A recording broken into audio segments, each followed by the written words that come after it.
त्यांनी सांगितलं की बा आपल्याला औषध आहे याचं वालं धन्वंतरीचं आणि ते आपण मग देऊन बघू. अच्छा, म्हणजे ऑपरेशन करण्या अगोदर तुमच्याकडे वेळ होता. हो हो. आणि त्या वेळेमध्ये तुम्ही हे धन्वंतरी कंपनीचं औषध जे सुरू केलं, तर त्यामध्ये तुम्ही कुठलं कुठलं प्रोडक्ट सुरू केलं?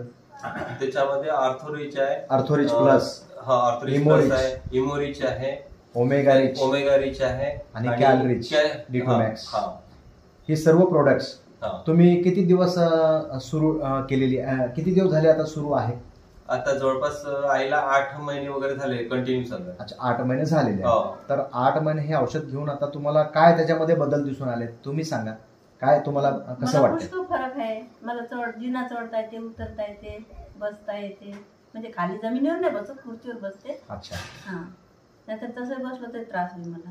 अच्छा, तर आता तुम्हाला कुठलाही असा त्रास नाहीये? जास्त वेळ उभी राहिले थोडा होते त्रास, पण उसुजन वगैरे उतरली आणि भरपूरसा त्रास कमी झाला. आता म्हणजे नॉर्मल चालता येऊन राहिलं, न ऑपरेशन करता, आणि म्हणजे पायऱ्या पण चढता येऊन राहिल्या. तर आता तुम्ही ऑपरेशन टाळलेलं आहे?